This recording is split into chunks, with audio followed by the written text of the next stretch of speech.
prayer. This prayer is from Shankaracharya's famous hymn, Devi Aparada Kshamapana Stotram. A hymn addressed to Divine Mother, seeking her forgiveness for all our mistakes.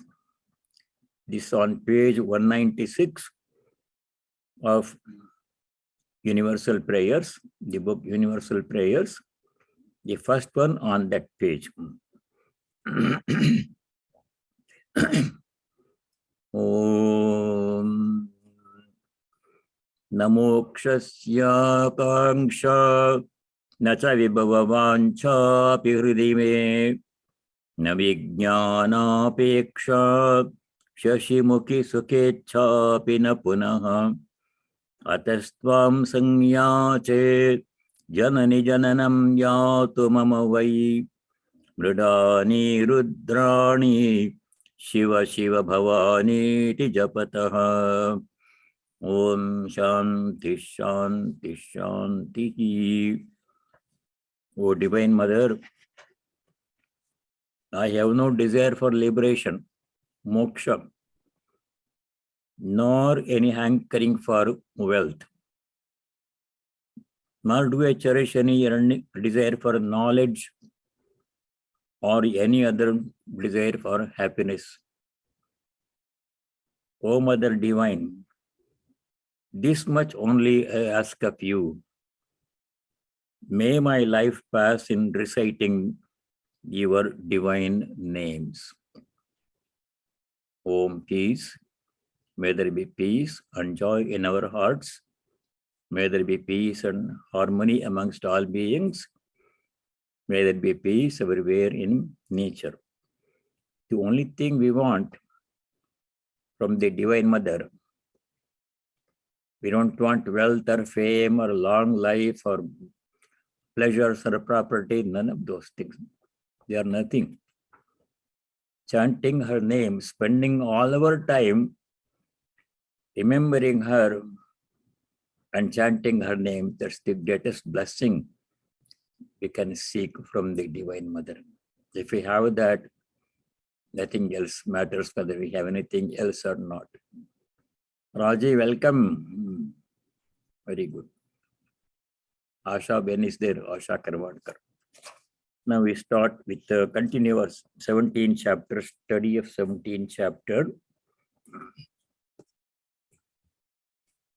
This chapter is called Shraddha Trivibhaga Yoga. Shraddha means the essential quality of a person. Faith is one meaning. What we do, how we do, what we cherish, what our thinking is most of the time, what we want in life, all that is what makes us what we are. And earlier in the 14th chapter, we studied the three gunas, Gunatraya Vibhaga Yoga. Everything in this world is made up of three gunas, without any exception, everything. In the world of human beings, in the world of gods, in heaven, everywhere, everything is made of three gunas, Sattva, Rajas, and Tamas. That came in early in the second chapter, early in the Gita. Second chapter, sloka number 45. Bhagavan introduced the three gunas at that time to us. There he says, 245, Traigunya Vishaya Veda Nistraigunya Bhavarjuna. Oh Arjuna, Traigunya Vishaya Veda. The Vedas talk about, whatever they talk about, everything in the Vedas is made up of three gunas, Traigunya Vishaya. Then he gives an instruction right there. Nistraigunya Bhava. He tells Arjuna and to all of us, become free from the three gunas, Sattva, Rajas, and Tamas. As long as we are bound by the three gunas, we are bound. When we become totally free from the three gunas, transcending sattva also, then we are free. Then we realize our true nature, which is Brahman, according to Jnanis, or we get pure devotion according to Bhaktas.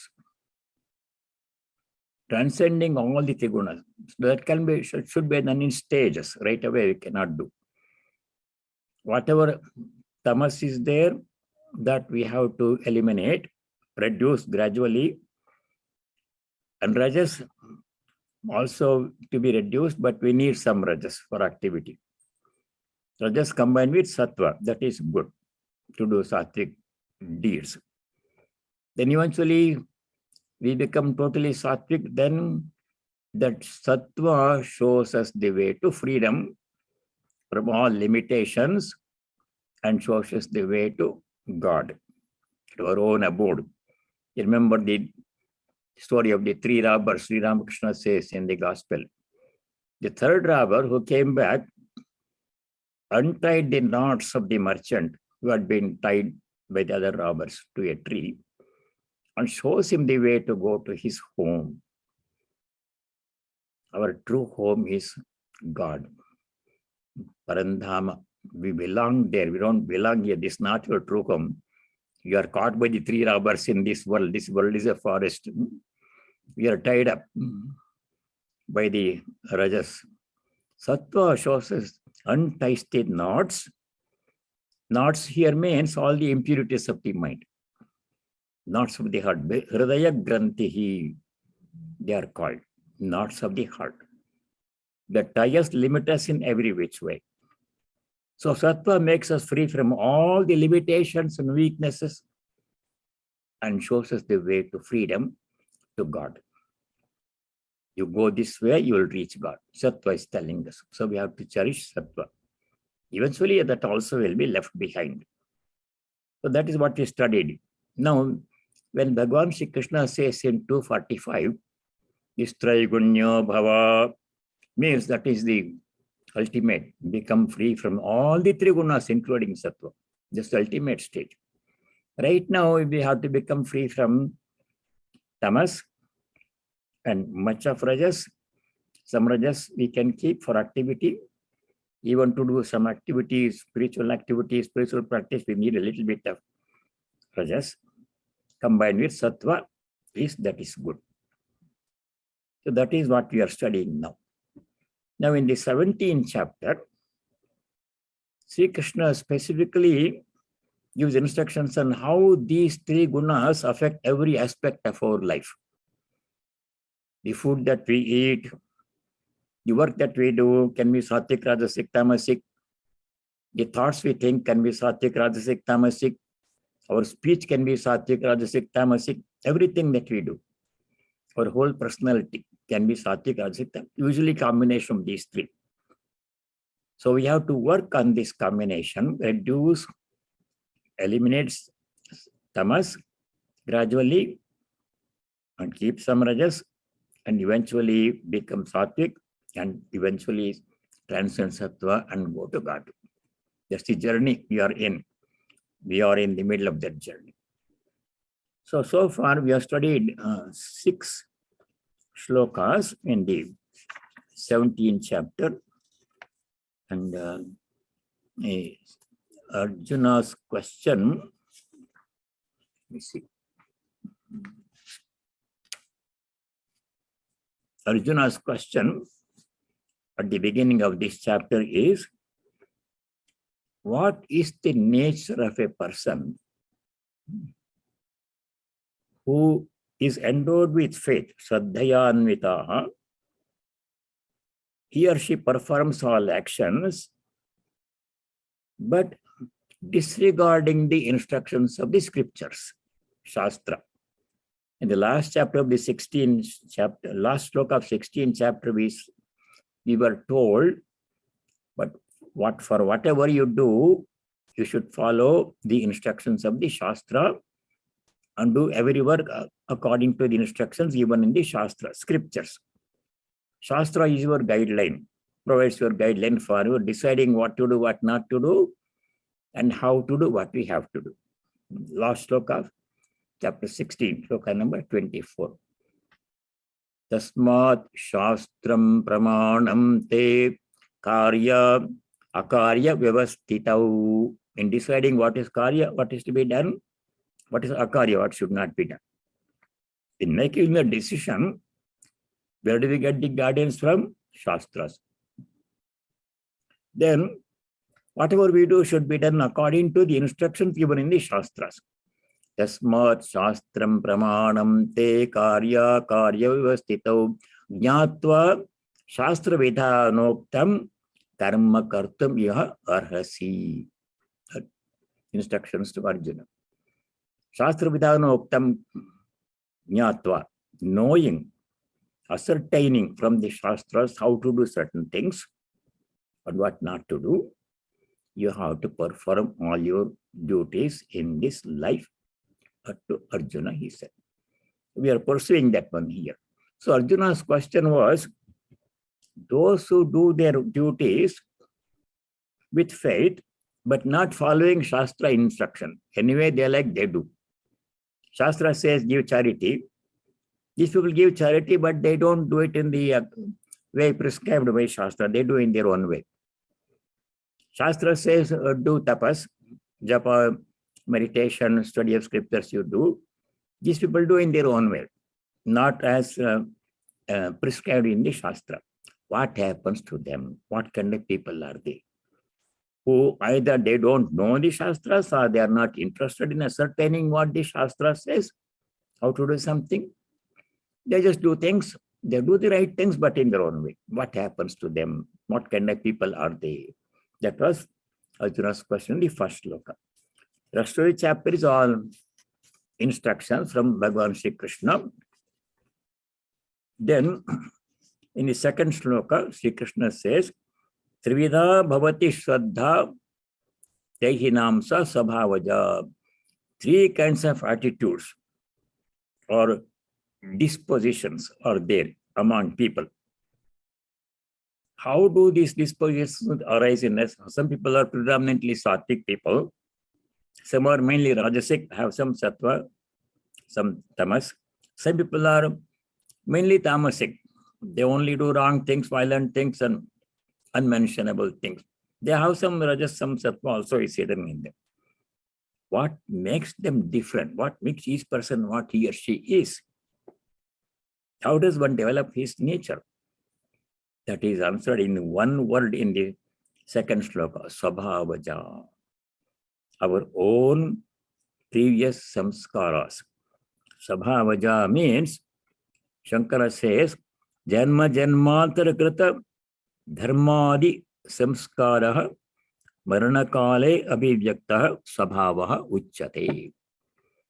Whatever actions we have done in the past lives, whatever thoughts we have thought in the past life, sattvic, rajasic, tamasic, whatever things we have done, sattvic, rajasic, tamasic, all of those impressions carried from all the previous lives expressed at the time of the last moment of the last life. What I am in this life was determined by what my thought was at the last moment of my last life. How that last moment life was determined, my thought was determined from all the actions and thoughts I had done in the previous life. So in the 8th chapter, chapter 8, Bhagavan Sri Krishna says, whatever thought is uppermost in your mind at the last moment of your life, that determines your destination where you go after death. What thought will be there in my mind? Whatever I have been thinking most of the time in my life. What else will come? If I spend most of my life thinking about property, money, family, children, job, power, those thoughts will come to me at the last moment. And that's what will happen to me in the present life. If I have been thinking of God much of the time in my last life, the thought of God will come at the last moment, and I will go towards God in the present life. That is Svabhava. How is my Svabhava form? My Svabhava means my nature. Am I a good-natured person, rajasic person, tamasic person? Why my Svabhava is determined by all my previous samskara, janma janmantareshu, janmantara krita dharmadi samskara, maranakale abhivyakta, determined, expressed at the time of death. That's how I became what I am. In other words, what I am this moment, that means all of us, what we are this moment, good people, bad person, sattvic person, whatever I am this moment is what I have made myself to be from all the previous samskaras and actions I have done in the previous birth. Sum total of all my previous samskaras. That means I have this personality which I have today, good, bad, sick or well, happy, unhappy, what I am this moment, is sculpted by me, impression by impression for a long period of time.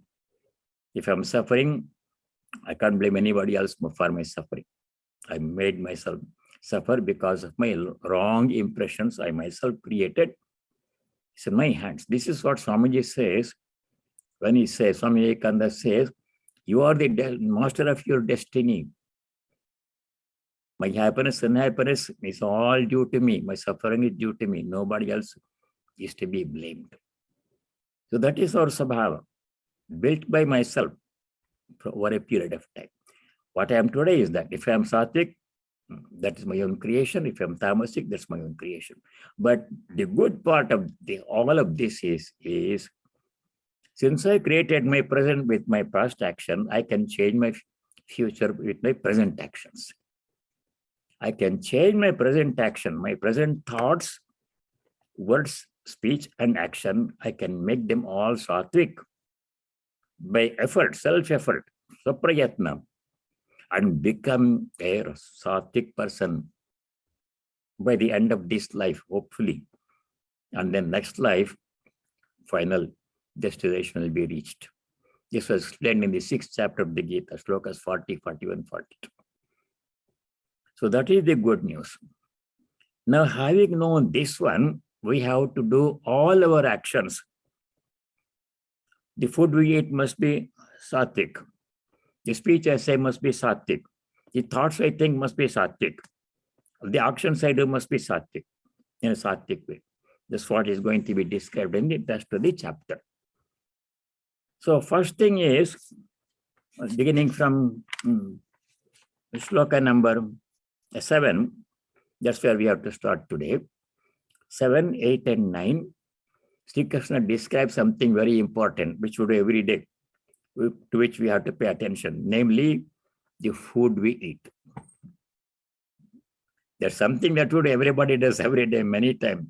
So if you pay attention, starting with the food that we eat, then other things we can follow. We can make the food sattvic, then we can make our speech sattvic, then we can make our thoughts sattvic, then we can make our actions sattvic. Then we become sattvic. Beginning with food, important. So let us do the 3 shlokas, 7, 8, and 9, which describe sattvic ahara, rajasic ahara, tamasic ahara, 3 kinds of food. So let us begin with shloka number 7, sattvic ahara. Now that is the introduction, 7.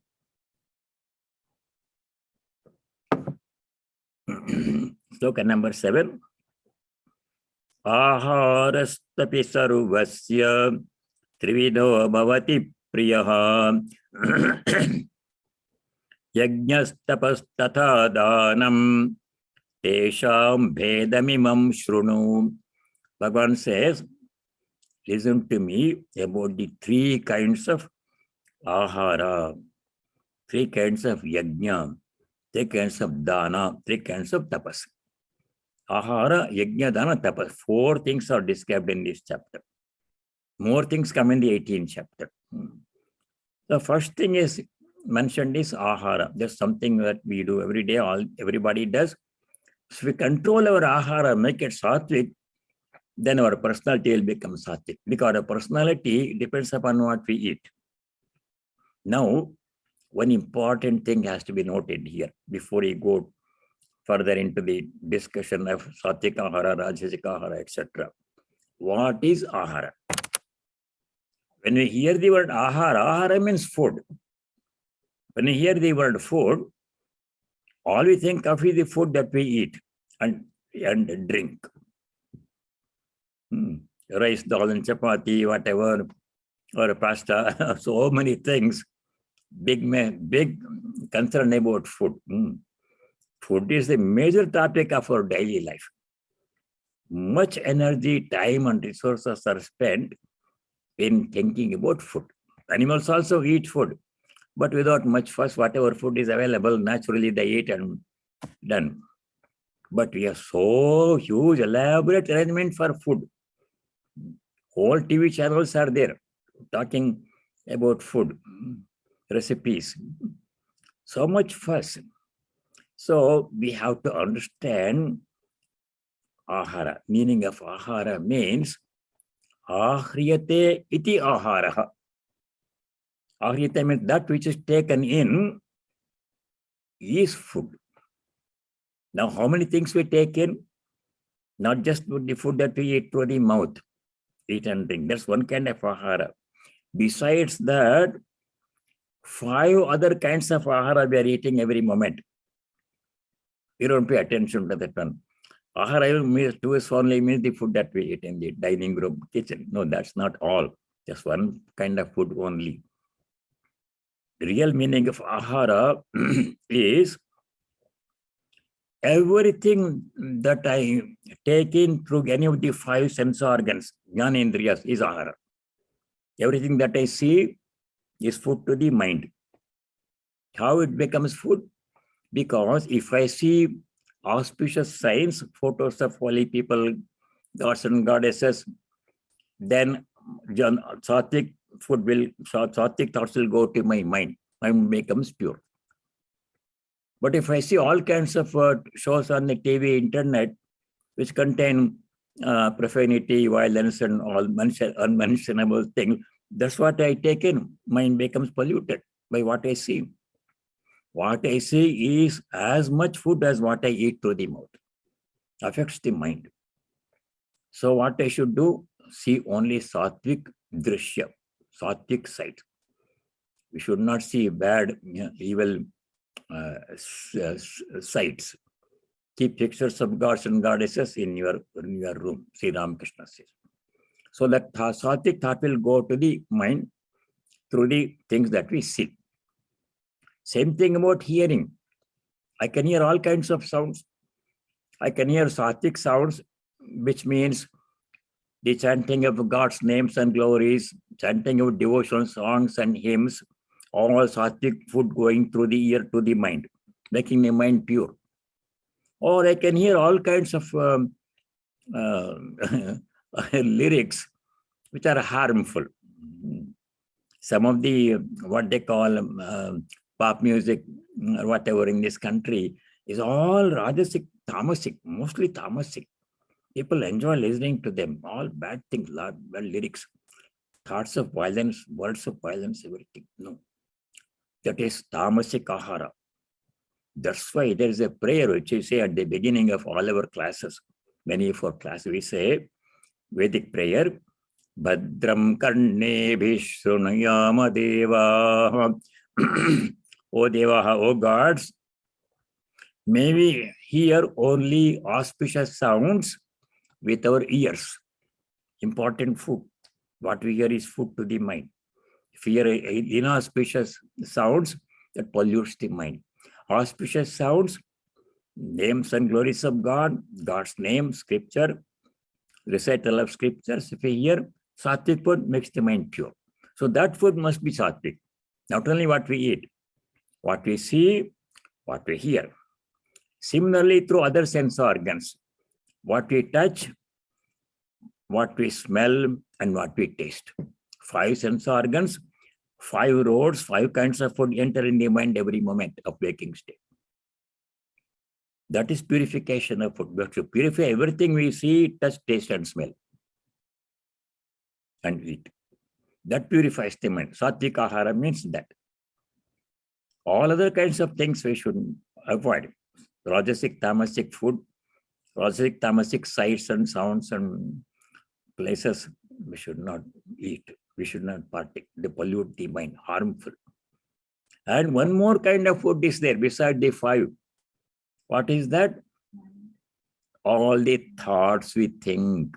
We can think very pure thoughts. Mind becomes pure.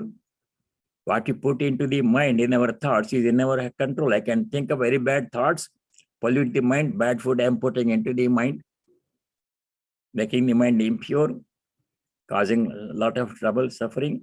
Or I can put pure thoughts into my mind, make my mind pure, and lead, shows the way to God. It's in my control what thoughts I think, what food I eat through all the five sense organs is all food to the mind. All those 5, 6 things have to be purified. Sattvic ahara. So that is what he's talking about here. So ahara means not only what we eat, everything we touch, taste, see, hear, and smell, and think. All that must be purified. Our personality becomes pure. This was explained by the great saint Sanat Kumara to Narada in the Chandogya Upanishad. Why so much importance is given to food is, food means all kinds of input. You must make sure that all of them are sattvic, not only just what we eat. People are very careful to eat about this vegan food, non-vegetarian food, and vegetarian food, and not genetically modified food. All those things, we are very careful. That is good. But in addition to that, we should make sure the other 5 kinds of food also must be sattvic. Not just enough to eat good food through the mouth. Our thoughts must be pure. What we see, touch, hear, and smell must also be sattvic. That's the important. That was emphasized by great sage Sanat Kumara in the Chandogya Upanishad to Narada. Very important part of Chandogya Upanishad, 7th chapter of Chandogya Upanishad. There, the story I'm going to condense it, make it very short, a long story. At one time, Narada Maharshi himself became restless. He didn't have peace. He's a great Maharshi. Narada always chanting Narayana, Narayana, God's name, going to all the 3 lokas. He can go to Vishnu Loka anytime and see Vishnu, go to Kailasa, see Shiva anytime he wants. Does not require any visa or anything. He can go. Such a person, Devarshi Narada, became restless and stricken with grief. What about ordinary people being like this? Then he does the right thing. He goes to a great teacher, Sanat Kumara, Brahma's son, greatest teacher. He says, Narada says, I have studied all the Shastras. Still, I don't have peace of mind. And please help me to cross over the ocean of grief. Shokasya param tarayatu. O Lord Sanat Kumara, please help me to cross over the ocean of grief. Shokasya para means the bank, other shore. What's the problem with you? Sanat Kumara asks. I don't have peace of mind, Narada says. What have you done so far to achieve peace of mind? Sanat Kumara asked Narada. Narada said, I have studied all the scriptures. What kind of scriptures have you studied?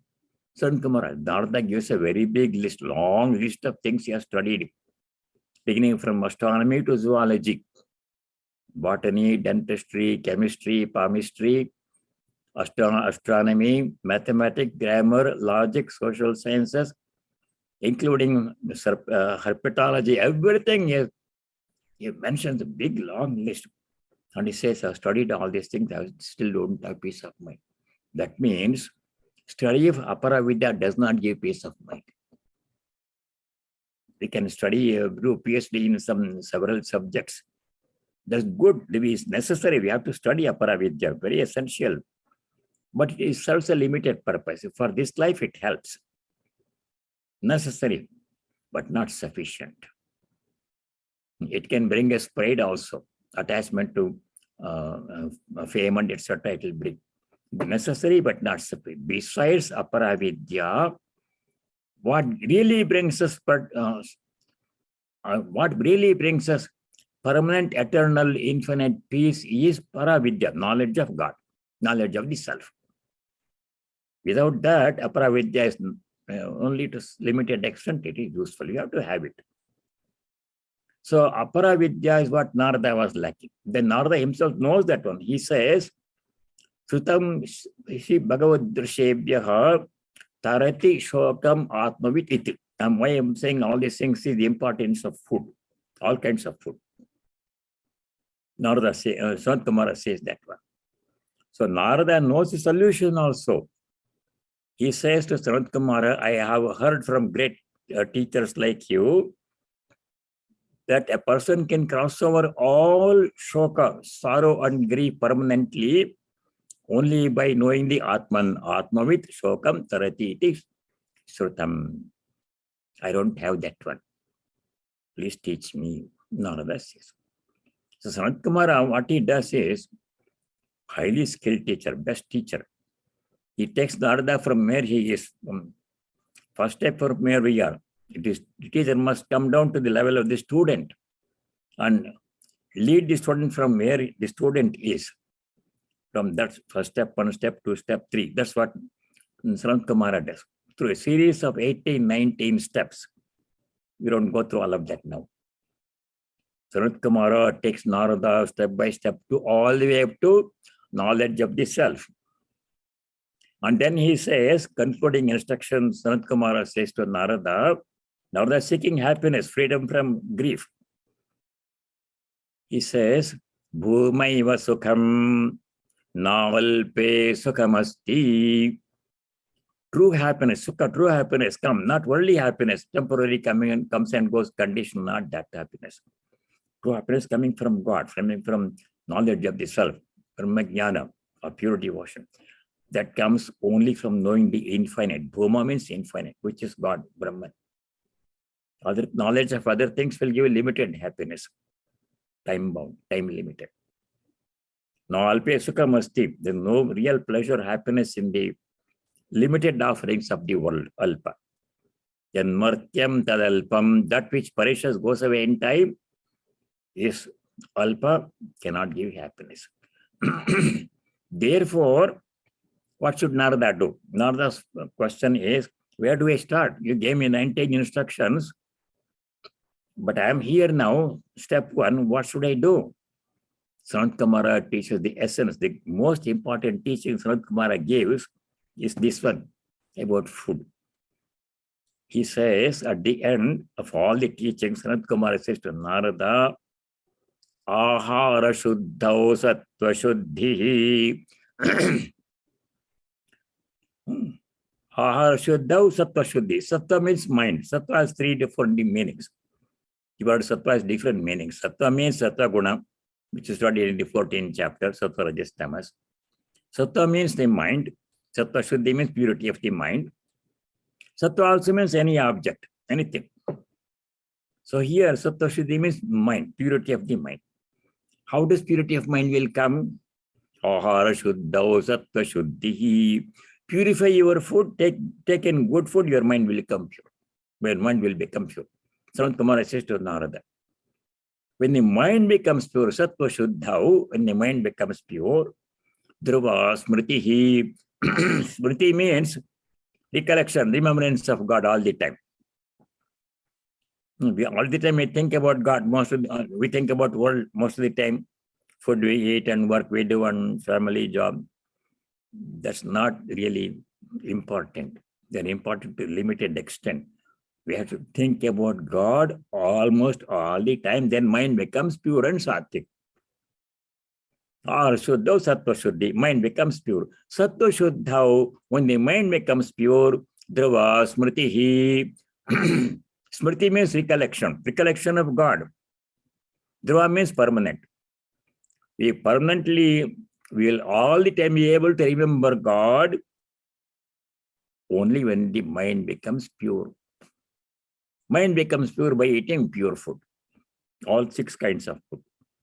So when mind becomes pure and able to remember God all the time, dhruva smritihi, Smriti Lambhe, when recollection of God becomes permanent, the Sarva Granthina Mipra Moksha. Moksha means liberation, freedom from all limited. Granthi means limitation, knots, KNOTS knots. What are they? Kama, Krodha, Lobha, lust, anger, greed, that you are familiar with them. All of those things will go away when we can constantly remember God. Dhruva Smriti. How that will be possible? By purifying the food. Ahara Shuddha.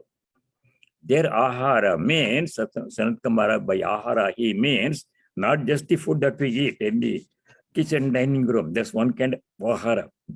All other 5 kinds of ahara. Through all the 5 sense organs and through the mind. Thoughts that we think are also put to the mind. Purify all of them, you'll become sattvic. Mind becomes pure, then you'll be able to remember God all the time. Then you'll be able to experience divine presence. You will know your true nature. That's why the importance of ahara so much.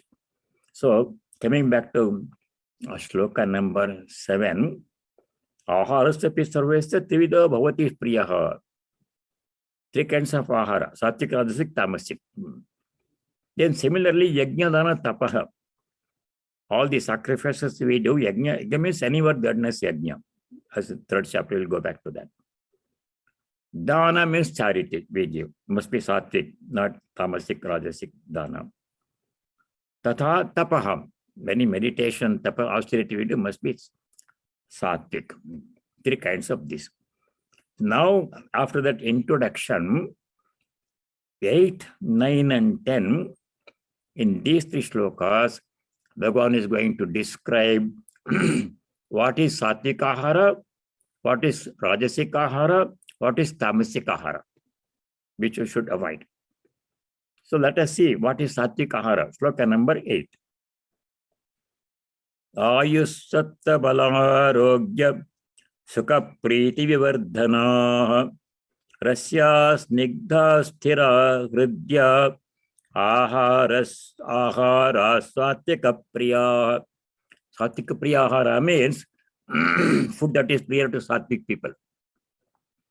Satvik priya ahara, foods that are dear to sattvic people. Sattvic food. What are they? What are their quality? Qualities are described. Actual food items are not described here. Qualities are described. Sattvic qualities of food that we eat are described here. What are they?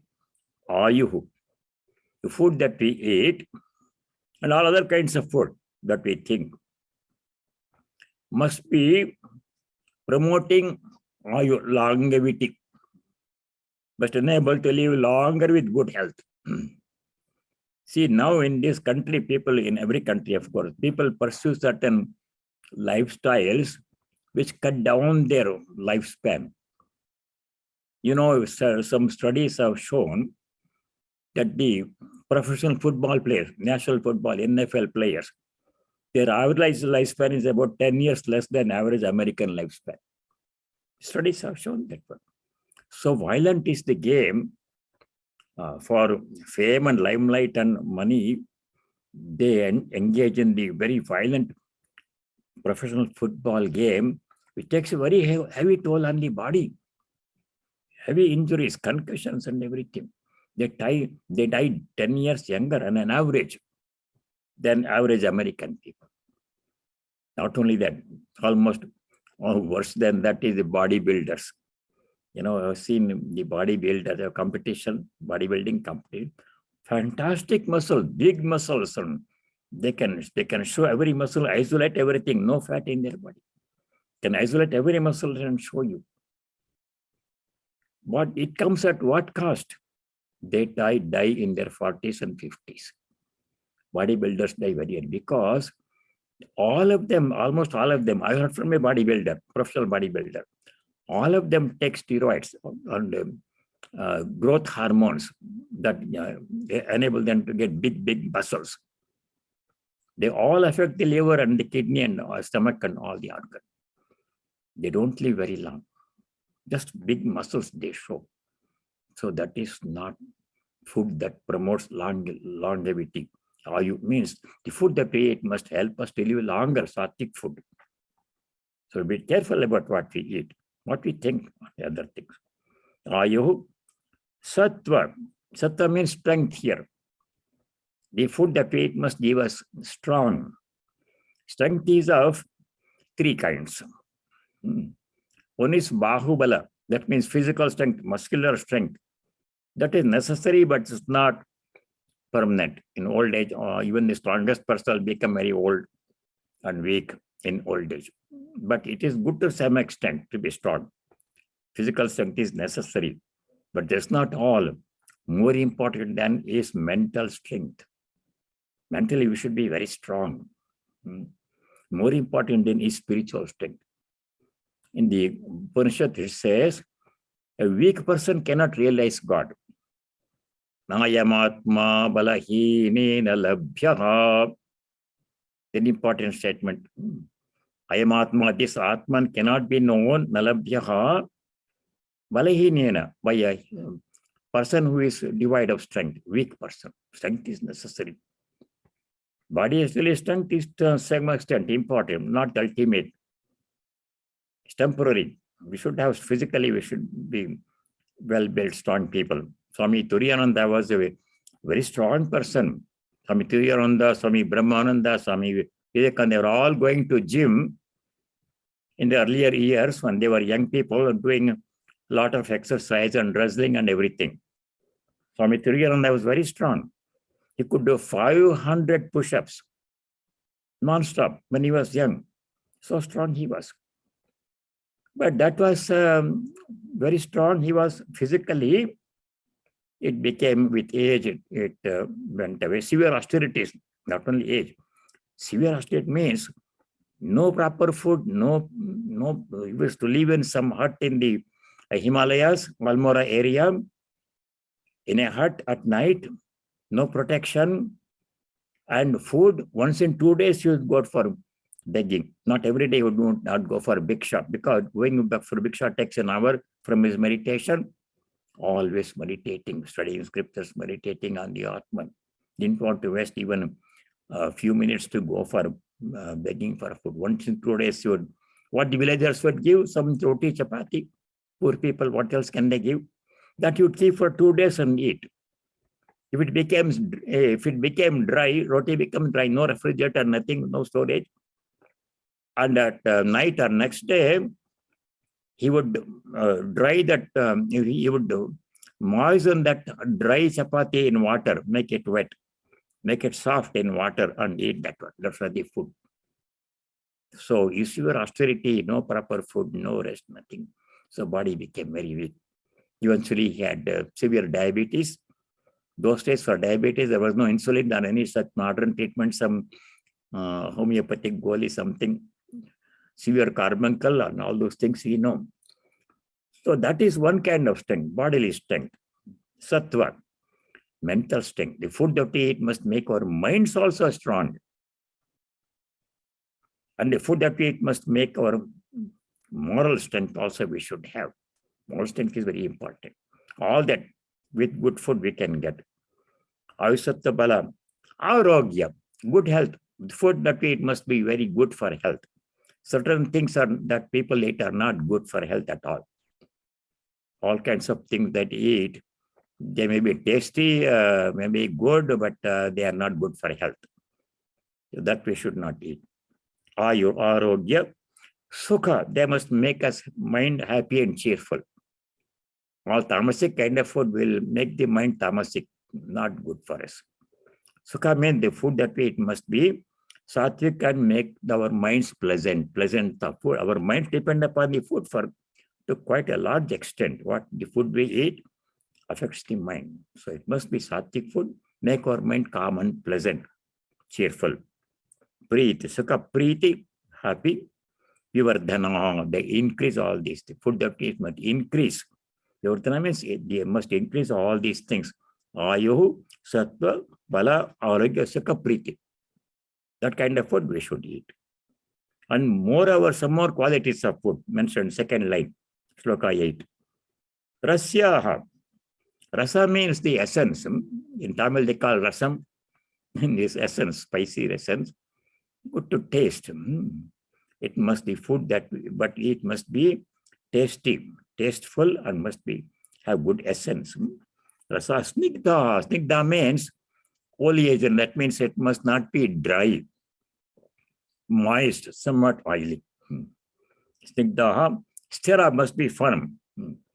Hridyaha must be pleasant to eat.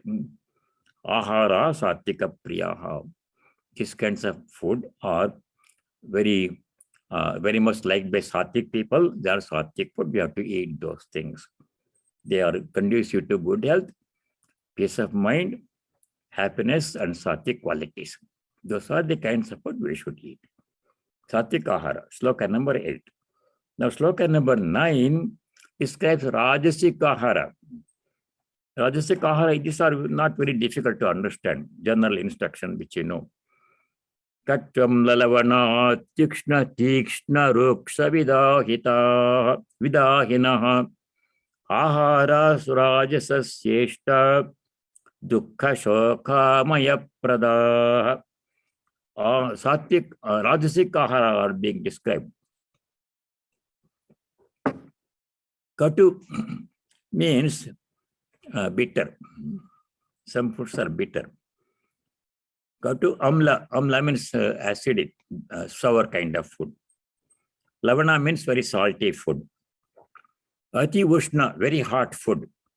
Temperature hot and spicy hot. Ushna. Tikshna means hot, spicy. Hot food, chilies. Ruksha means dry food. Vidahina, tikshna ruksha. Vidahina means dahana means burning. Dahana means burning food. When you eat certain kind of food, there is stomach burning and acid reflux burning in the esophagus, and that kind of food should be avoided. Rajasic food. Ahara rajasreshta. Rajasreshta. Rajasic people really like this kind of food. It's a very spicy and hot, and that kind of food rajasic people like. Ahara rajasreshta. Dukkha shoka amaya pradaha. Prada means that food that gives. Dukkha shoka amaya. Dukkha means they make us unhappy. Why they make us unhappy? Because shoka means sorrow. Why do they feel sorrowful? Because amaya prada. Amaya means disease. Sarve santo niramaya. You say in the prayer, may all become free from diseases. Amaya means disease. So these kinds of rajasic food that cause diseases of the body, acidity and hypertension, all those things, their rajasic food should be avoided. Second kind. Third kind of tamasic food are described in sloka number 10. We don't have to study much about them. We should avoid them. Sloka number 10. Yatayamam gatarasam puti paryushitam chayat uchishtam cha medhyam bhojanam tamasapriyam. Tamasapriyam bhojanam. Tamasic people like certain kinds of food, tamasic food. What are they? Yata yamam. Yama means, you have heard the word yama. During Shivratri, 4 yama pujas are the yama means prahara, means a 3-hour period during the night. Food that is kept longer than 3 hours, that means stale food. Food that is should be eaten must be prepared fresh. Then it is better. If you keep it for a long time, even in a refrigerator, if you keep it for a long time, it becomes stale. It loses much of its quality. Becomes rajasic and tamasic food. Yatayamam is that which is fresh food. Gatarasam, that which has lost its essence, rasa. Gatarasam. Puti. Puti means bad smelling food. Durgandhi. Food that smells bad. Paryushitam, decayed food. Many days long, if you keep a food even in the refrigerator, it becomes very old and stale and loses its essence and becomes decayed, should not be eaten. So yet, uchishtamapi, leftover food. Leftover from yesterday, day before and 3 days before, should not be eaten. Uchishtamapi, cha amedyam. Amedyam means impure food. Your amedyam means here, amedyam ayagnarham. Ayagnarham means that which is not fit for offering. The food that is not fit for offering to others, to God in during Naivedyam, during the puja, that is not fit for human consumption either. It's not good for human beings, it is not good for other beings also. Especially you should not offer old stale food to God during the puja or Naivedyam. Must be freshly prepared, clean, sattvic food must be offered. Bhojanam tamasa priyam. Tamasic people love this kind of food. That means we should not eat rajasic tamasic food, eat only sattvic food. Very simple summary. Now, in the next three shlokas, 11, 12, and 13, three kinds of yajna are being described. The word yajna we studied in detail in third chapter, yajna. Yajna has two levels of meaning. Specifically, yajna means offering. That means a ceremony where offerings are made. Fire ceremony, usually setting up a yajna homa fire and invoking God's presence in that fire and chanting mantras, Vedic mantras, and offering various things into the fire. Homa ceremony, yajna ceremony. That is the Vedic yajna. Purana also describes certain kinds of yajna. That is one kind of yajna. That we do occasionally. You cannot do that yajna daily. Yajna generally means any action that you do as offering. Yajna means offering. Anything that you do, including eating, is yajna. That we know from earlier chapters. Chapter 4, Sloka 24. You all, if you know that one, which is that Sloka? 424. You chant every day. Brahmarpanam, yes. What does that mean? It means eating must be done as yajna. Brahmarpanam. Arpana means offering to Brahman, present within us all. And what is the offering that we offer? Brahma havihi. The food that we, havis means the oil or ghee that we pour, not oil, ghee that we pour. Food that we eat is havis. That is also a form of God, divine presence in the food.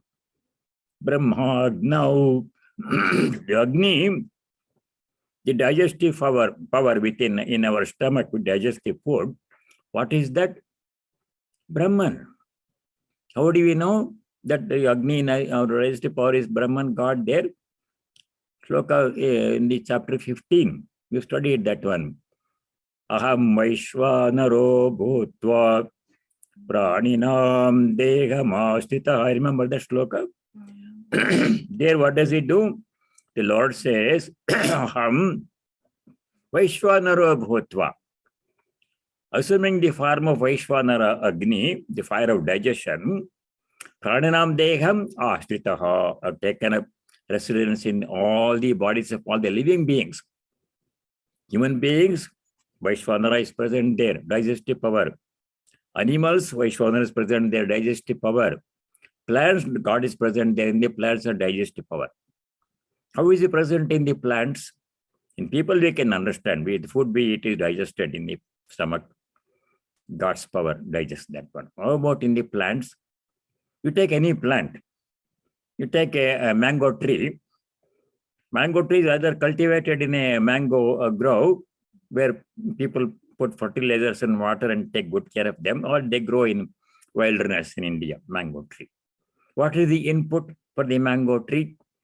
Fertilizers if the people put. Otherwise, any nutrition that comes from the soil.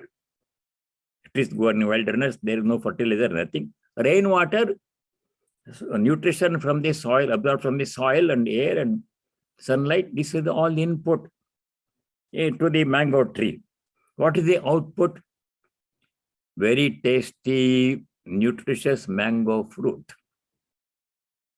How is this ordinary input converted into mango fruit? There's been some power in the mango tree that takes all the ordinary things from nature, converts them into very nice mango fruit. God's power, Vaishvanara in the mango tree. Similarly, in all other plants. In animals also is present. Take the example of a cow. My favorite example is a cow. Sattvic animal. What does it eat? Here they feed in the farms. There's some fodder, some chemical mixed and everything in a mechanical way. In India, cows eat, they graze the grass in the open field. What else do they eat? They drink water from wherever, some stream or a pond or lake. Or some people feed the cows with vegetable peelings, leftover food, and the rice, and the water in which rice has been washed, everything is given to the cow. They eat all these things, input. What do the cow produce? Nutritious, wonderful milk. What is there in the cow's body that takes all this ordinary input and converts it into nutritious milk? God's power, Vaishvanara, is present there. And human beings also is present there. We eat nice dinner and watch TV and go to bed, and he's working all night digesting the food for us. We don't digest the food voluntarily. It happens by the power of God in the stomach and digestive system, alimentary canal. God's power is there. In a practical, visible sense, he is there. God's power. So eating must be done in a sattvic way as worship, as yajna. Specifically, eating is mentioned in the chapter 9, sloka 27. Yadashnasi, whatever you eat, do it as an offering to me. Tat kurusha madarpanam. Please remember 9:27. Yat karoshi yadashnasi, yad juhoshi dadasi yat. Yat tapasyasi kaunteya tat kurusha madarpanam. Do whatever you do, yad karoshi, including eating, yadashnasi. Madarpanam kurushva, do it as an offering to me, the Lord is saying. Directly instruction is giving us. So eating must be done as yajna. Similarly, all activities must be done as yajna. When I'm speaking, it is yajna. Speaking about God, about Gita, as much a little as I know, that is yajna. You are listening, that is yajna. It is called Gita yajna, jnana yajna. Everything is yajna. Every breath we take is yajna. Every action that we do is yajna. Therefore, we must do all our actions with the attitude of yajna. I'm doing it as an offering to God. Everything that we do is an offering to God. That instruction comes in many places in the Gita. Whatever you do, offer it to me. Where does it say? Many places. 330, for example. Chapter 3, sloka number 30. Remember that one? Maya sarvani karmani sanyasya. 5 instructions he gives. First instruction is sarvani karmani maya sanyasya. Offer whatever you do to me. Why do you offer our work to him? Does he need our work? He doesn't need anything. He's the Lord of the universe. But why he says offer it to me? He says offer it to me. Thereby you become unselfish and free from attachment to your karma that you do. When I offer something to God, that means I no longer mind, no attachment to my karma anymore. Whatever happens, it is up to him. I've given it to him. What he does with it, up to him. I'm free, no attachment. That's the instruction he gives in many places in the Gita. So yajna means doing every action as offering. That is yajna. You what we are doing now? Yajna. Sloka number 11. Aphalakangshibihi.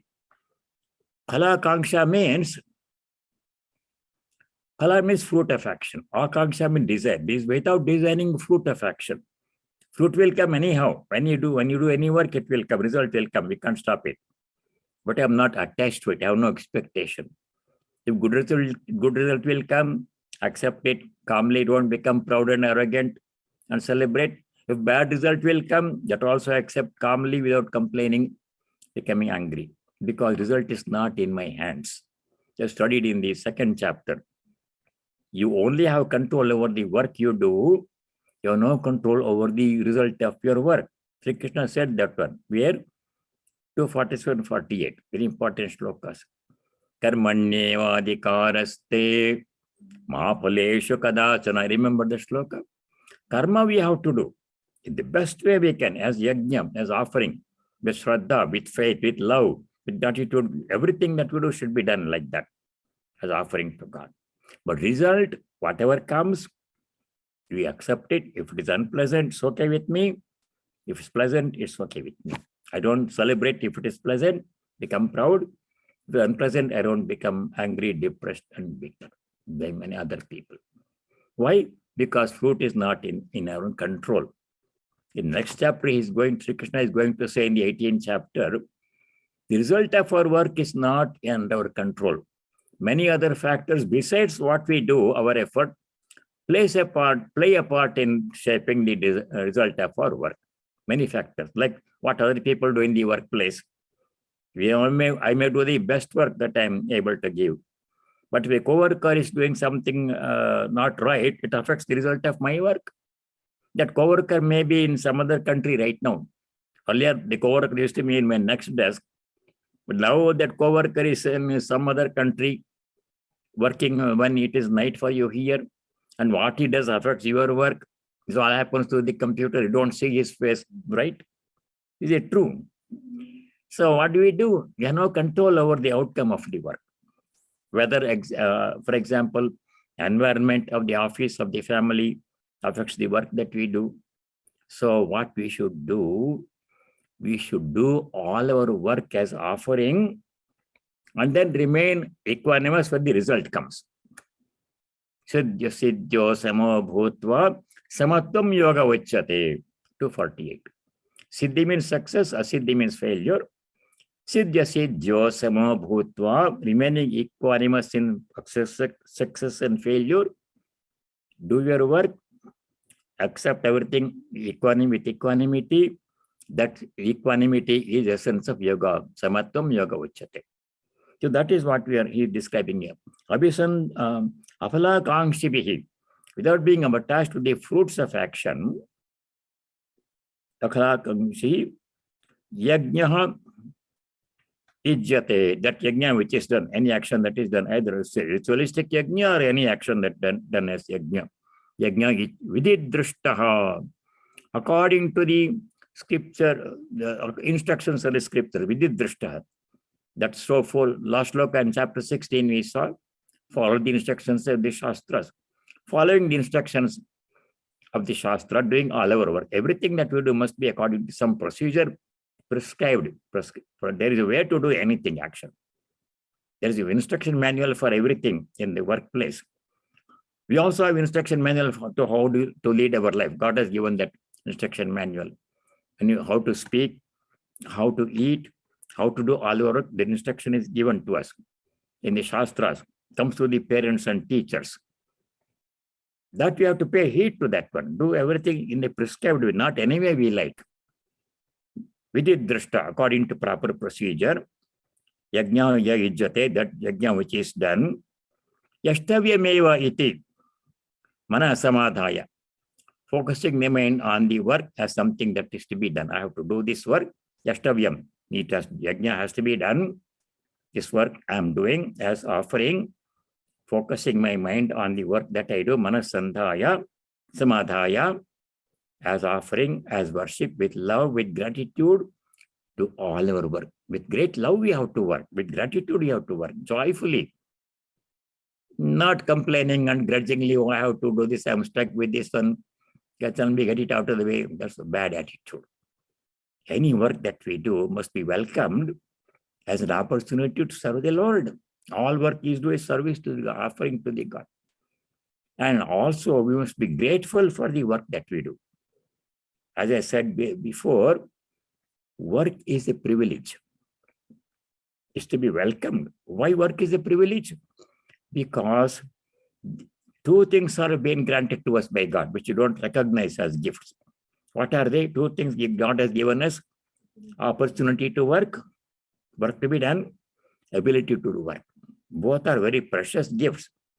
We don't think of them as gifts because we have both of them, you take it for granted. If one of them is taken away from us, then we realize how precious they were. If I'm able to work and no work to do, unemployed people, able, willing and eager to work, no job, they feel miserable. A person is disabled, lot of work is there he cannot do for whatever reason, sickness or disability. Other people are able to work, he wants to do, get up and do like work like other people, but he cannot. Some problem. Ability has been taken away. Both of these are very precious gifts. Ability to work, opportunity to work. Both are given to us, most of us. So with great love and gratitude, thank you, O Lord, for giving me the opportunity to serve you in this way, whatever it is I am doing. Thank you for giving me the ability to do this one. And some people are able to do much better, but at least according to my ability, I'm doing this one. That you are given. Thanks, very precious gifts. So with great gratitude and love, joyfully, we have to work, whatever work we do. In the next chapter, Sri Krishna is going to say, if work is unpleasant, don't hate it. Sloka number 10 in chapter 8. We'll study that later. If work is pleasant, don't become attached to it. If work brings visibility, reward, recognition, we become proud. We want visibility. Other people to praise us for the work I do. People enjoy that one, attention. It's not good. Quietly, what the right hand does, left hand need not know. Quietly, we have to do our work. Not seeking publicity, visibility. People say I should be working, so I should get recognition. Not good. Quietly, nicely, without making much noise and seeking publicity, with joy, with love, you have to work. With love, you have to work. Work is service. Work is worship. How else do we worship God? By doing our work as worship. So that is here in sloka number 11. Apala kangshibihi yajnaha vididrashto ya ijjate, without desiring attachment to fruit of action, according to procedure, proper procedure. Yashtavyameva, it has to be done, yajna has to be done. Iti manaha samadaya. By thinking like this, focusing our mind on the work we do, saha sattvika yajna. Sattvic yajna. Like this, Rajasic and Tamasic will come in sloka 12 and 13. Like this, we start continue study. My throat is not good. Anyway, so in this way, we have to do all our work as Sattvic Yajna.